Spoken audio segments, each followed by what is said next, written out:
Good afternoon, everybody. My name is Crystal and welcome to my YouTube channel. Alexa, what's the time, please? The time is 1:42 p.m. I've come back from just nipping out to the library and going into a few shops in Rochester High Street, which is in the United Kingdom, the South East. Boiling hot it is. I must have just shed about £6 just walking down that high street. And in the library it was hot. I just couldn't get cool. So I'm going to show you what books I've chosen. We'll start with the library book. So I went into Rochester Library, Rochester Community Hub first, and we've got the Mythopedia, which is an encyclopedia of mythical beasts and their magic tales. And I like things like that. So the Raven, so it's got a piece on the Raven. On the Haida Gwaii Islands in the Pacific Ocean live the Haida people, who tell many stories of the spirit animal Raven, a trickster and shapeshifter.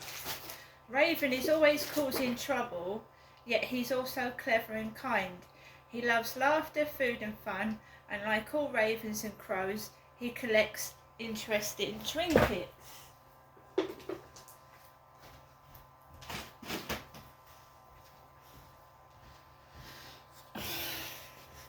Raven plays tricks on and steals from the other gods and spirit animals, but he does this out of curiosity and to help the humans.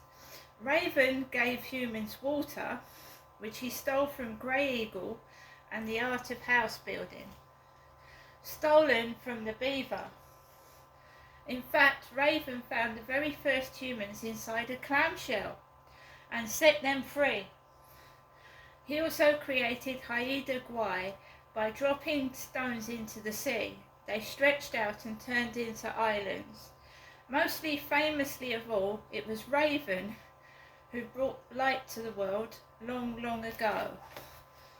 So, right up my alley, this book, so I'm going to have a good read of that.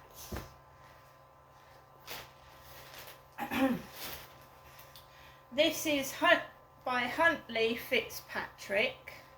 Huntley Fitzpatrick, My Life Next Door. A Perfect Summer, A Secret Love. The Garretts are everything the Reeds are not. Loud, numerous, messy, affectionate. And every day from her balcony perch, 17-year-old Samantha Reed wishes she was one of them, until one balmy summer evening, Jace Garrett climbs the trellis to sit by her and changes everything.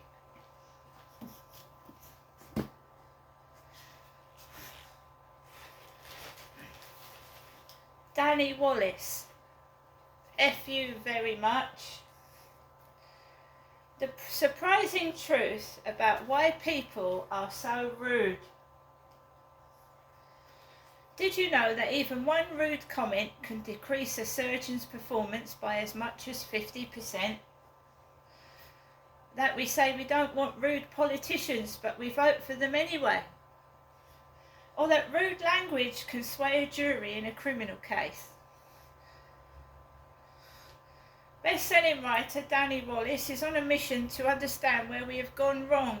He uncovers the latest thinking about how we behave, how rudeness can spread like a virus, and how even one flippant remark can snowball into disaster.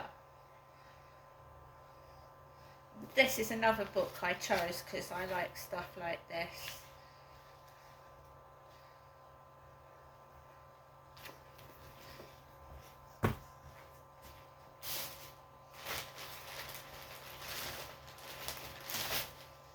Talking with Psychopaths and Savages. Guilty but Insane, a chilling study of serial killers' minds.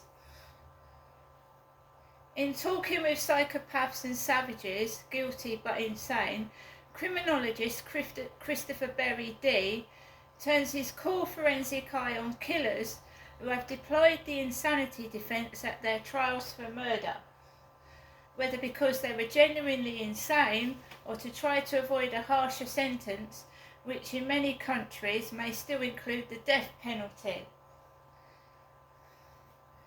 Among the killers, sane or otherwise, discussed in this book are Noreen O'Connor, possessed by a demon, Daniel McNarton, the McNarton Rule, Pedro Alonso Lopez, the monster of the Andes, Pawaya Loji Tuklin, codenamed Scorpion, William Chester Minor, Sanity versus Madness, Dr. Giulio Morai, or Mora, A Tale with a Remarkable Twist, Thomas D. Husky, The Zoo Man, Angus Ronald True, A Fractured Psyche. So that's another interesting book. And finally, Hormonal, a conversation about women's bodies, mental health, and why we need to be heard.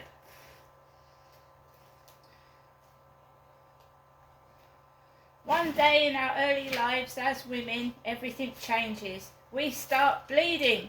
It is the beginning of our menstrual cycle, and it renders us different. So those are my library books, which I got from Rochester Library. And then we'll go on to the bits and pieces that I've set out on the sofa here, while my cat's investigating, that I got from the charity shops.